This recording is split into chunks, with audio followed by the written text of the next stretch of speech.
আগামী ফেব্রুয়ারিতে অবাধ, সুষ্ঠু, স্বচ্ছ, উৎসব মুখর জাতীয় নির্বাচন অনুষ্ঠিত হবে বলে জানিয়েছেন অন্তর্বর্তী সরকারের প্রধান উপদেষ্টা ডক্টর মোহাম্মদ ইউনূস। বুধবার ঢাকার রাষ্ট্রীয় অতিথি ভবন যমুনায় ইউরোপীয় পার্লামেন্টের সদস্য মুনির সাতৌরির নেতৃত্বাধীন এক প্রতিনিধি দলের সঙ্গে বৈঠকে এই অঙ্গীকার ব্যক্ত করেন তিনি। প্রধান উপদেষ্টা বলেন, ইতোমধ্যে নির্বাচনের সময়সূচি ঘোষণা করা হয়েছে।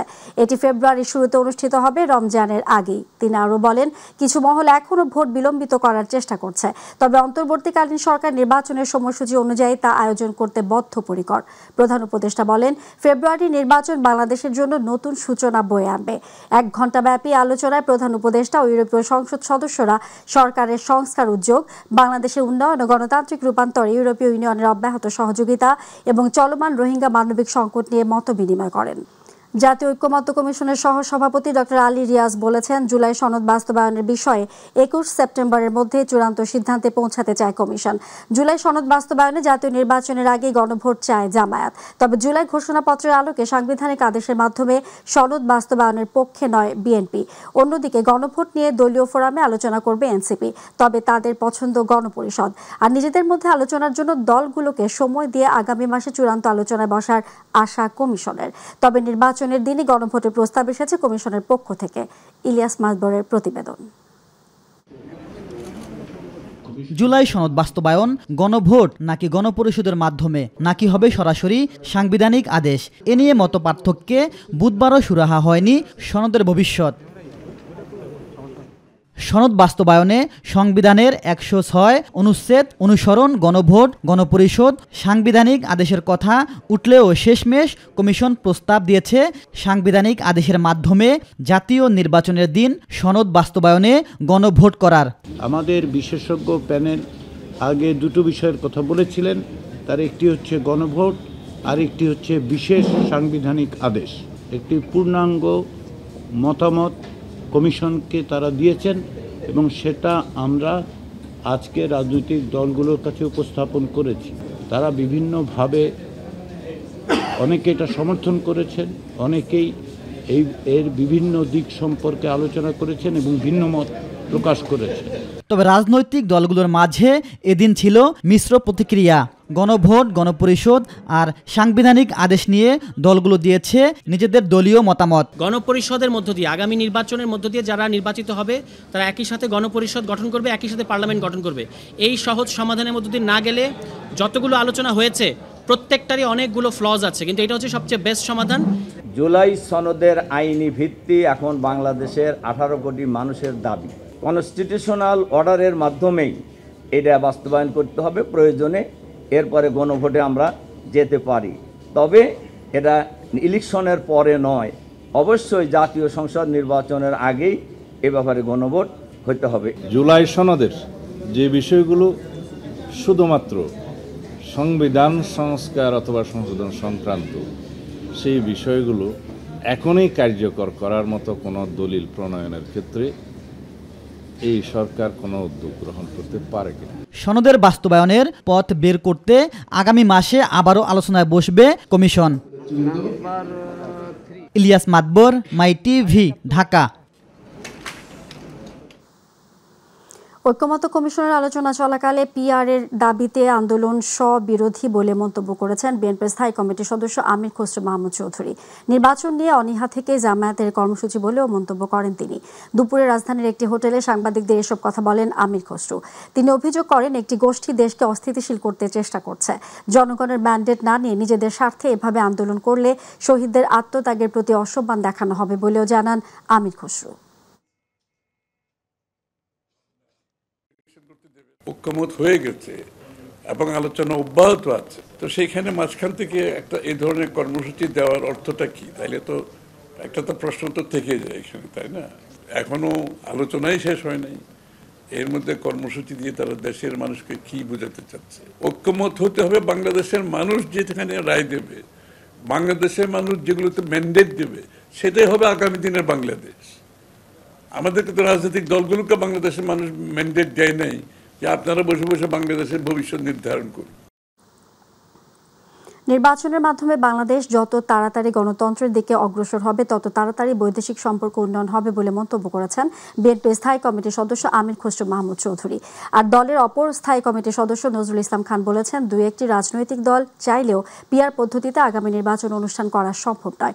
এটি করতে হলে সংবিধান সংশোধন করতে হবে। বিকেলে ইউরোপীয় ইউনিয়নের একটি প্রতিনিধি দলের সাথে আলাপ শেষে সাংবাদিকদের কথা জানান বিএনপির নেতারা।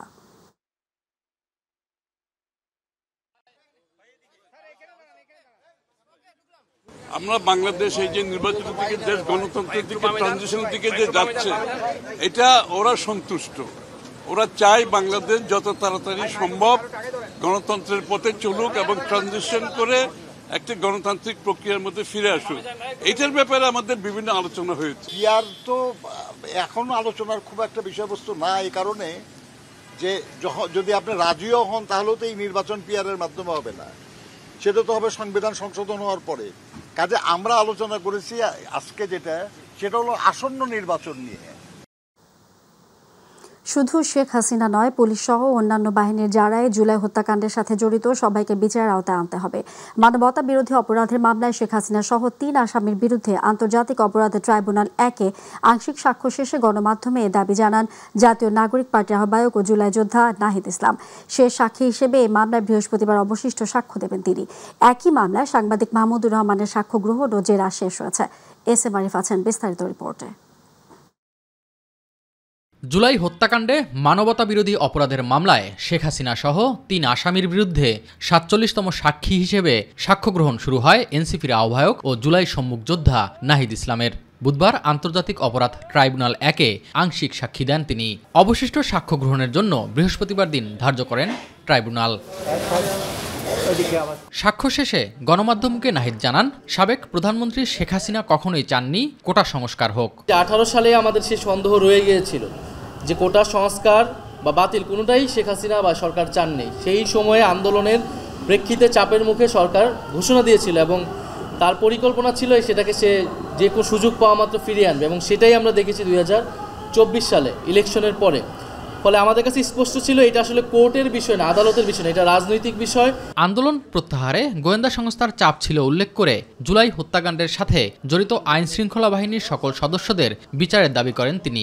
একটা তো রাজনৈতিক দিক যে শেখ হাসিনাকে আমি বিচারের আওতায় আনতেছি, আওয়ামী লীগ এনে থাকে। একইভাবে পুলিশ সহ মিলিটারি সহ অন্যান্য বাহিনীর যারা এই জুলাই গণঅভ্যুত্থান সহ গুমের ঘটনায় যুক্ত তাদেরকেও যাতে বিচারের আওতায় আনা হয়, কোনো বাহিনীর দেখে যাতে কেউ পার পেয়ে না যায়।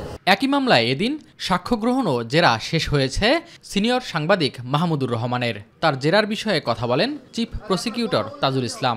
মানবতা বিরোধী হওয়ার যে উপাদানগুলো তাদের চরিত্রের মধ্যে আগে থেকেই ছিল, তাদের শাসন ক্ষমতা ছিল শক্তির জোরে পরিচালিত, তাদের শাসন ক্ষমতায় অন্য রাষ্ট্রের আধিপত্য ছিল, প্রভাব ছিল, নিয়ন্ত্রণ ছিল, এই সব জিনিসগুলো তুলে ধরার মাধ্যমে তিনি জুলাই আগস্টের যে সংগঠিত মানবতা বিরোধী অপরাধ তার পেছনের প্রেক্ষাপটটা তুলে ধরে এই পুরো বিষয়টাকে স্পষ্ট করেছেন জাতির সামনে। এদিকে আশুলিয়ায় 6 লাশ পোড়ানোর ঘটনায় মানবতা বিরোধী অপরাধের মামলায় আন্তর্জাতিক অপরাধ ট্রাইব্যুনাল 2-এ সাক্ষ্য দিয়েছেন 2 জন শহীদের পরিবার। আদালতে ন্যায় বিচার প্রত্যাশা করেন তারা। এস এম আরিফ, মাই টিভি, ঢাকা। অগ্রণী ব্যাংকের প্রধান শাখায় সাবেক প্রধানমন্ত্রী শেখ হাসিনার নামে থাকা 2টি লকার জব্দ করেছে জাতীয় রাজস্ব বোর্ডের গোয়েন্দা সেল। সিআইসি থেকে জানানো হয়েছে, রাজধানীর দিলকুশা অবস্থিত অগ্রণী ব্যাংকের প্রধান শাখায় সাবেক প্রধানমন্ত্রী শেখ হাসিনার 2টি লকার আছে। লকারের নম্বর দুটি হল 751 ও 753। এর আগে 10 সেপ্টেম্বর পূবালী ব্যাংকে থাকা সাবেক প্রধানমন্ত্রী শেখ হাসিনা একটি লকার জব্দ করেছিল এনবিআর। এখন পর্যন্ত সব মিলে অগ্রণী ও পূবালী ব্যাংকে থাকা 3টি লকার জব্দ করা হলো। এনবিআর সূত্রে জানা গেছে, পূবালী ব্যাংকে শেখ হাসিনার অ্যাকাউন্টে 12 লাখ এবং শেখ রেহানার সঙ্গে যৌথ নামে 44 লাখ টাকার এফডিআর জব্দ করা হয়েছে। এবারে দুর্গাপূজা গতবারের চাইতে আরও বেশি উৎসব মুখর হবে। আর এই উৎসব নির্বিঘ্নে উদযাপন করতে সরকার প্রয়োজনীয় সব ব্যবস্থা নিয়েছে বলে জানিয়েছেন স্বরাষ্ট্র উপদেষ্টা অবসরপ্রাপ্ত লেফটেন্যান্ট জেনারেল জাহাঙ্গীর আলম চৌধুরী। বিকেলে রাজধানীর রমনা কালী মন্দিরে পূজা মণ্ডপ পরিদর্শন করে তিনি এসব কথা বলেন। পূজা মণ্ডপের নিরাপত্তায় সরকার অ্যাপ চালু করেছে বলেও জানান স্বরাষ্ট্র উপদেষ্টা। আরও জানাচ্ছেন জাহিদ আহমেদ বাবু। আগামী 21 থেকে 2 অক্টোবর পর্যন্ত অনুষ্ঠিতব্য হিন্দু সম্প্রদায়ের সব থেকে বড় ধর্মীয় উৎসব দুর্গাপূজার আনুষঙ্গিক কার্যক্রম দেখতে রাজধানীর রমনা কালী মন্দির পরিদর্শনে আসেন স্বরাষ্ট্র উপদেষ্টা। এ সময় এক ব্রিফিংয়ে এবারের পূজা গতবারের চাইতে আরও বেশি উৎসবমুখর হবে বলে জানান তিনি। বলেন, পূজা মণ্ডপের নিরাপত্তায় সরকার ইতিমধ্যেই অ্যাপ চালু করেছে। আমি আশা করব পূজাটা খুবই নির্বিঘ্নে হবে এবং উৎসব মুখর হবে। গত 15 বছর ছিল 2 কোটি টাকা সরকার দিত, কিন্তু এবার কিন্তু সরকার 5 কোটি টাকা সরকার দিছে। পূজা যেন নির্বিঘ্নভাবে হতে পারে এই জন্য আমরা একটা কিন্তু নতুন অ্যাপও খুলেছি, কোথায় কি ঘটবে এটা সাথে সাথে যেন জানা যায়। সনাতন ধর্ম অবলম্বীরা যাতে নির্বিঘ্নে উৎসব উদযাপন করতে পারে সে লক্ষ্যে অনুষ্ঠান চলাকালে 24 ঘন্টা পূজা মণ্ডপ অবজারভেশনে থাকবে বলে জানান জাহাঙ্গীর আলম। 24 ঘন্টা এটা পুরো অবজারভেশনের ভিতরে থাকবে, মানে এটা অবজারভেশন কিন্তু শুরু হয়ে গেছে, মানে পরিচালনা পর্ষদ দিয়া কিছুদিনের ভিতরেই কিন্তু আইন শৃঙ্খলার বাহিনীও লোক চলে আসবে। কোনো ধরনের কোনো হামলার কোনো হুমকি নাই, সব কিছু ভালোভাবে। আজকাল ভাই বোনের ভিতরে আন্দোলন থাকে, ভাই ভাইকে ভিতরে থাকে, পাড়াপড়শিদের ভিতরে থাকে, বাট এটা যেহেতু ধর্মীয় অনুষ্ঠান এখানে কোনো আন্তঃকন্দল থাকবে না। আর 5 আগস্টের পর থেকে একটি গোষ্ঠী নানাভাবে সনাতন ধর্মের মানুষকে উস্কে দেওয়ার চেষ্টা করছে, তাই কোনো গুজবে কান না দেওয়ার কথা জানান হিন্দু বৌদ্ধ খ্রিস্টান কল্যাণ ট্রাস্টের মহাসচিব SN তরুণদের। দীর্ঘ 15 বছর পর আবার নতুনভাবে বাংলাদেশ, আগামীর বাংলাদেশ, সুন্দর বাংলাদেশের পথে আমরা কিন্তু চলছি। এই জায়গায় যাতে আমরা বিভ্রান্ত না হয় সেই কারণে সবাইকে আমরা অনুরোধ করবো আপনাদেরকে এই জায়গায় আপনারা একটু খেয়াল রাখবেন। জাহিদ আহমেদ বাবু, মাই টিভি, ঢাকা। স্বৈরাচারের পতন হলেও তাদের ষড়যন্ত্রের অবসান যে হয়নি তার উদাহরণ সাম্প্রতিক সময়ে দেখা যাচ্ছে। সুতরাং এবারে শারদীয় দুর্গোৎসবকে সামনে রেখে এমন যে কোনো অপচেষ্টার বিরুদ্ধে সর্বোচ্চ সতর্কতা ও প্রতিরোধের প্রস্তুতি রাখার আহ্বান জানিয়েছেন বিএনপির ভারপ্রাপ্ত চেয়ারম্যান তারেক রহমান। বুধবার বিএনপির জ্যেষ্ঠ যুগ্ম মহাসচিব অ্যাডভোকেট রুহুল কবির রিজভী স্বাক্ষরিত এক বিবৃতিতে তিনি কথা বলেন।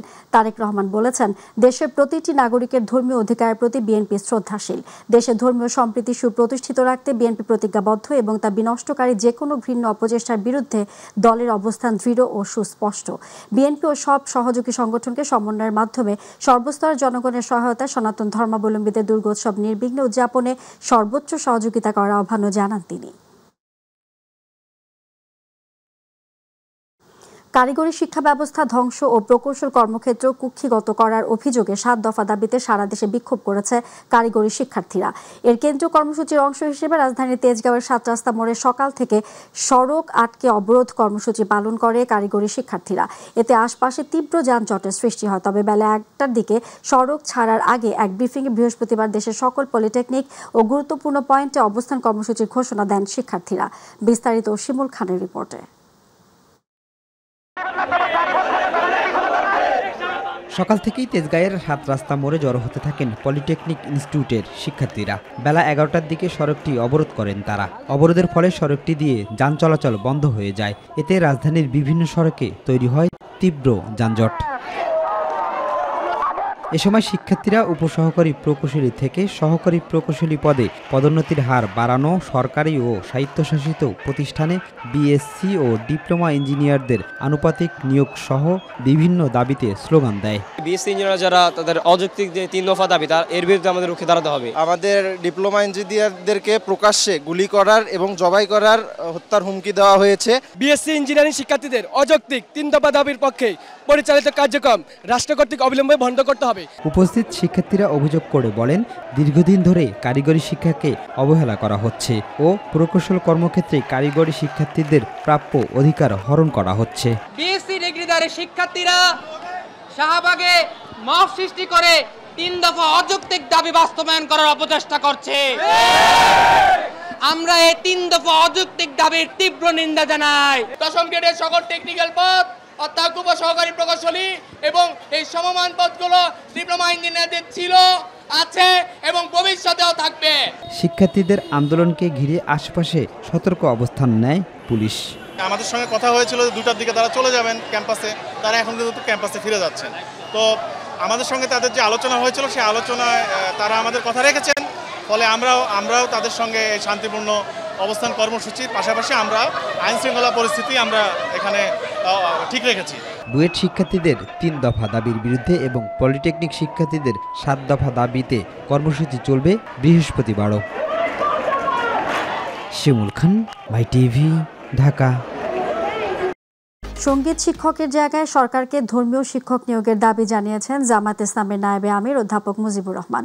এর ব্যতিক্রম হলে দেশের জনগণকে সাথে নিয়ে রাজপথে কঠোর আন্দোলনে যাওয়ার হুঁশিয়ারি দিয়েছেন তিনি। বিকেলে রাজধানীর জাতীয় প্রেসক্লাবে প্রাথমিক শিক্ষায় ধর্মীয় শিক্ষক নিয়োগ বাধ্যতামূলক করার দাবিতে সর্বদলীয় ইসলামী শিক্ষা রক্ষা জাতীয় কমিটির সংবাদ সম্মেলনে এই হুঁশিয়ারি দেন জামায়াতের নেতা। সংবাদ সম্মেলনে সর্বদলীয় ইসলামী শিক্ষা রক্ষা জাতীয় কমিটি 5 দফা প্রস্তাব উত্থাপন করে। এর মধ্যে প্রতিটি প্রাথমিক বিদ্যালয়ে একজন যোগ্য ধর্মীয় শিক্ষক নিয়োগ বাধ্যতামূলক করা এবং 2025 সালের গ্যাজেটে প্রকাশিত শিক্ষক নিয়োগ বিধিমালা সংশোধন করে আলাদা নিয়োগ প্রক্রিয়ার ব্যবস্থা রাখা। আজ আমরা দেখতে পাচ্ছি আমাদের সমাজে দুর্নীতি, অন্যায়, অবিচার, মাদক, নৈতিক অবক্ষয় দিন দিন বেড়েই চলেছে। এর প্রধান কারণ হলো ধর্মীয় শিক্ষার ঘাটতি। প্রতিটি প্রাথমিক বিদ্যালয়ে একজন যোগ্য ধর্মীয় শিক্ষক অনতিবিলম্বে নিয়োগ দিতে হবে। ধর্মীয় শিক্ষক নিয়োগের একটি স্বতন্ত্র নিয়োগ প্রক্রিয়া তৈরি করতে হবে।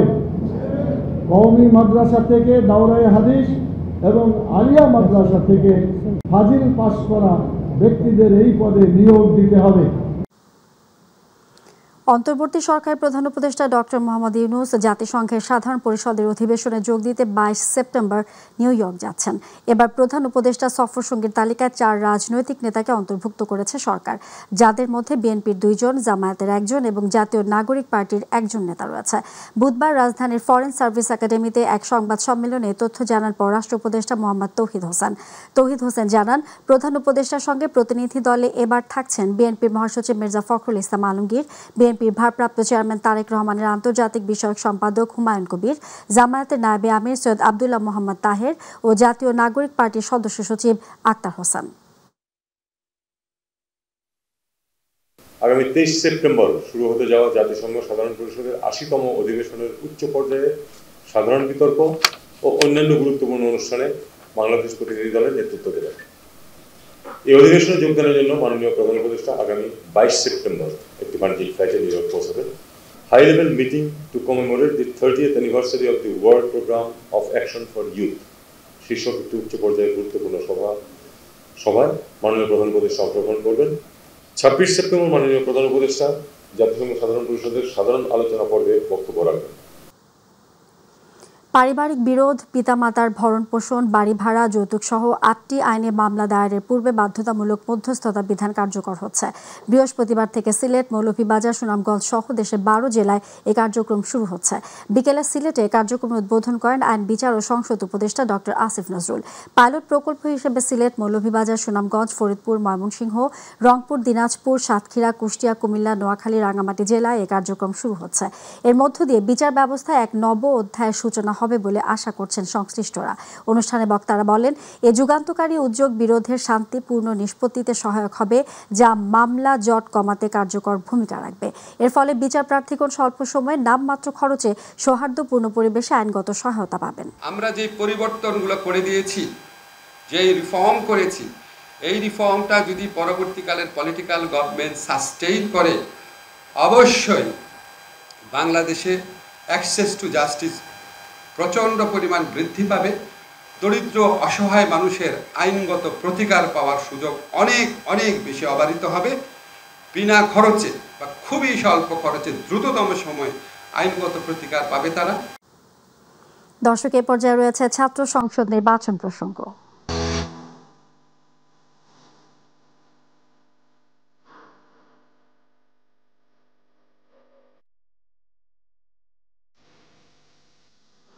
রাকসু নির্বাচন বাস্তবায়নে 9 দফায় রাজশাহী বিশ্ববিদ্যালয় কেন্দ্রীয় ছাত্র সংসদ রাকসু নির্বাচন কমিশন বরাবর স্মারকলিপি প্রদান করেছে সম্মিলিত শিক্ষার্থী জোট। বিকেলে নির্বাচন কমিশনার নজরুল ইসলামের হাতে স্মারকলিপি প্রদান করেন ইসলামী ছাত্র শিবির রাজশাহী বিশ্ববিদ্যালয়ের সভাপতি মোস্তাকুর রহমান জাহিদ। সম্মিলিত শিক্ষার্থী জোটের পক্ষ থেকে রাকসু নির্বাচনকে ভাবে বাস্তবায়নের দাবিগুলো হচ্ছে পোলিং এজেন্টদের প্রবেশাধিকার ও দায়িত্ব পালনের ক্ষেত্রে প্রশাসনের পক্ষ থেকে যাবতীয় সুবিধা নিশ্চিত করা, সাংবাদিকদের জন্য পৃথক আইডি কার্ডের ব্যবস্থা রাখা এবং কেবল প্রশাসন অনুমোদিত সাংবাদিকদের ভোট কেন্দ্রে প্রবেশাধিকার প্রদান করা, ত্রুটিমুক্ত OMR মেশিনে ভোট গণনা এবং বিশেষজ্ঞ টিম রাখা। স্মারকলিপি প্রদান শেষে সাংবাদিকদের সাথে প্রেস ব্রিফিং করেন শিবির।